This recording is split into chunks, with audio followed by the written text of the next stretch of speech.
Morning and welcome to this course on front-end vision and deep learning. My name is Bart Haar Romeny. I'm emeritus professor here at Eindhoven University of Technology in the Netherlands. And I have a long career behind me on medical image analysis.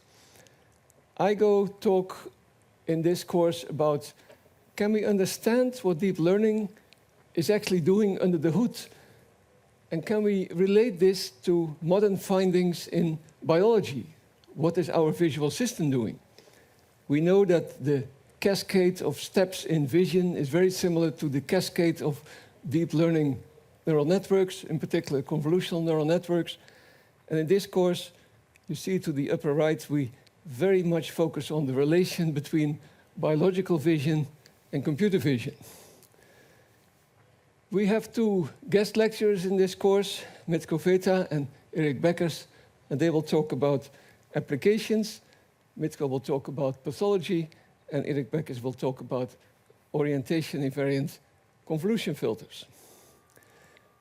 So it's a course on deeper understanding of deep learning and human vision, and it is not a course in how to apply deep learning. There are so many courses on how to apply deep learning. If you take courses from Stanford University, from TensorFlow, Café, there are lots of downloadable courses on the internet.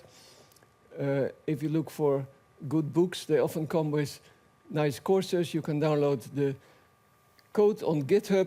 It is very nice, actually. You download the code, you put in your data, and it actually works. So this course is not repeating those courses, these fantastic courses that already exist, but we go a little bit deeper and try to understand what do these kernels do? What is contextual processing? What happens if we take color differential structure, or if we have time operators? How is learning actually working? Can we mathematically represent very complex statistical data in a very nice basis so we can have a compact representation? So that's what we try to understand, the black box idea. I'm not claiming that this course will teach you fully understand how it works, because there are still many, many open questions.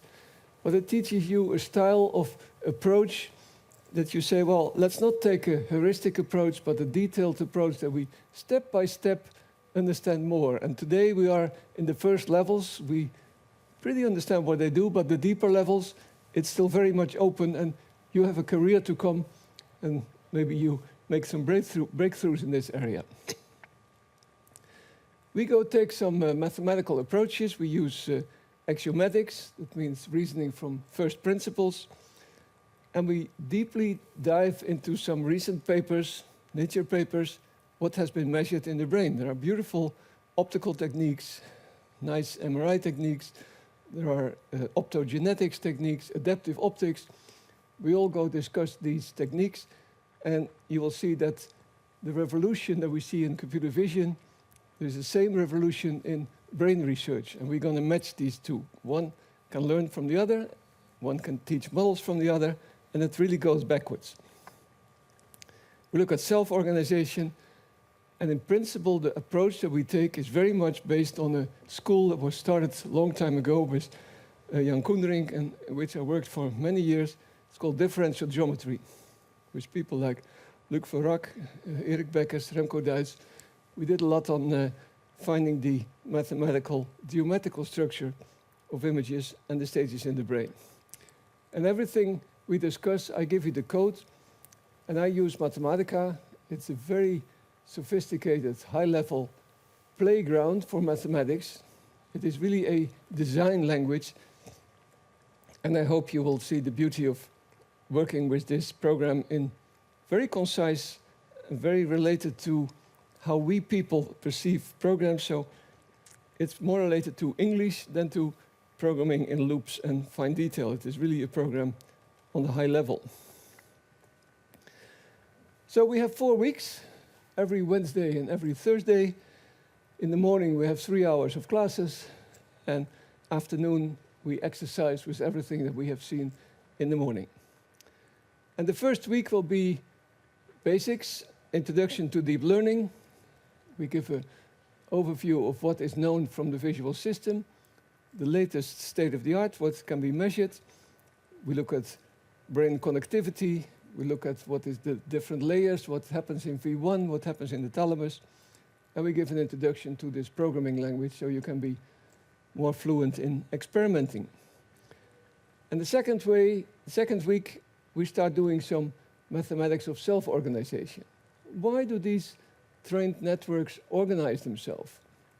They, in some sense, they optimize something. They optimize the use of energy, they optimize the representation of data.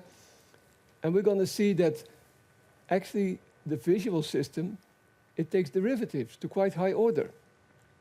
So we see not only edge detection, but we take second-order derivatives, third-order derivatives, and we're going to see what is the nature of these derivatives. They are multi-scale derivatives at different orientations. So we deeply understand, try to understand the nature and use of these first-stage filters. In week 3, we go deeper with these filters and we say, okay, we not measure intensity, but we measure much more. We measure color, RGB. We measure time. We measure disparity, depth. We have filters that are multi-orientation and multi-scale. So we look at the little bit more sophisticated view on our kernels. And in week 4, we use the knowledge that we gathered so far in applications. So we're going to study a range of very nice medical applications where we use the kernels that we have seen so far. And because we have so many discoveries in vision and in deep learning, but these two worlds, they are quite disjunct. If you ask a computer vision person about biological cell properties or a biologist about a recent finding in mathematics or statistics, they hardly know the different jargon. And it's nice to bridge those two together. So in the last week, I will show you some findings, recent findings in both fields and how they might be related. And I'll give you a nice overview of a big project, retina check, that we did to screen in a large population for the presence of diabetes by studying early damage in the retina, where we used all the properties that we discussed in this week. So that's a nice recap with applications. And in the final hour, we have some questions and we study the whole week. We have some practicalities. There's a website you have all seen. Lectures and computer lab. The computer lab will be in the Matrix building. Dr. Van Huang, who was my PhD student, he will be next to me, available during the afternoon. And all information you can find on the website. It's all public. We have PowerPoints, Mathematica notebooks, and a lot of literature. And today we take a group picture just around the corner here to have everyone present here in the picture. We have an exam. At the end, there is a list I'll make available. And you take 3 topics from this list, and you make a nice report on the question that we have there. And you can pick any. They are simple and they're difficult. And I ask you to stand on your toes. Take 3 that you say, okay, that's a challenge for me. And you hand in the results. There's a deadline 3 weeks after the course. It's not a really hard deadline, but you have so many other things to do. Don't spend too much time, and you need to continue again. So try to keep this deadline.